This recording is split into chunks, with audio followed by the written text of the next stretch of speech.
ஒரு கர்த்தருடைய தாசன் எனக்கு கொஞ்சம் பணத்தை அனுப்பி அவர் சொல்கிறார், ஐயா கிறிஸ்மஸ் நாட்களில்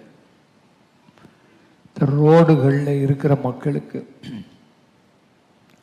சாப்பாடு இல்லாமல் இருக்கிற மக்கள், வீடு இல்லாமல் இருக்கிற மக்களை தேடி சென்று அவங்களுக்கு ஆகாரம் கொடுங்கள். போன வருஷம் கிட்டத்தட்ட 1300 பேருக்கு ரோட்டில் இருந்து படுத்திருக்கிற மக்களுக்கு போய் உதவி செய்திருக்கிறோம்.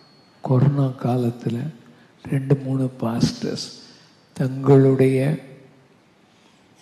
சுகவீனத்தை பாதிக்கப்படுமோ என்று பயப்படாமல் எத்தனையோ ஆயிரக்கணக்கான மக்களுக்கு ஒவ்வொரு நாளும் நம் சபையிலிருந்து ஆகாரத்தை உண்டாக்கி போய் கொடுத்தோம், இரக்கம் பாராட்டினோம்.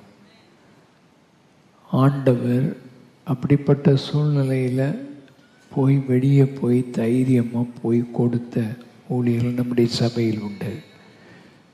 நம்முடைய சபையில் உள்ளவர்கள் அந்த ஆகாரத்தை ஆயத்தம் பண்ணி கொடுத்தார்கள்.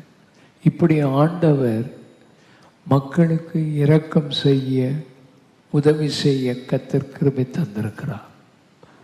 ஒவ்வொரு மாதமும் 350 பார்வையற்ற மக்கள், 80 காது கேட்காங்க வாய் பேசாத மக்களை அழைத்து கொண்டு வந்து அவர்களுக்கு அந்த மாதத்துக்குரிய அரிசிகளை வாங்கி கொடுத்து, சாப்பாடு கொடுத்து, அவர்களுக்கு உரிய காரியங்கள் அந்த மாதத்தில் அவங்களுக்கு தேவையான அத்தியாவசியமான பொருட்களை கொடுத்து ஊழியம் செய்ய ஆண்டவர் கிருபை அளித்து வருகிறார்.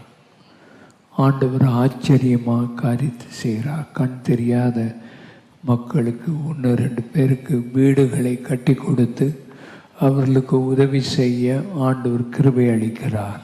2 கை வைத்து, ஆண்டவரே இந்த மாதிரி நாங்கள் இரக்கம் பாராட்ட, சபை இன்னும் இரக்க செயல்களை செய்ய உதவி செய்யும். ஆண்டவரே நீர் அப்படிப்பட்ட மக்களை நீர் பார்க்கிறீர். நாங்கள் இரக்கம் செய்ய அழைக்கப்பட்டிருக்கிறோம். ஆமென்.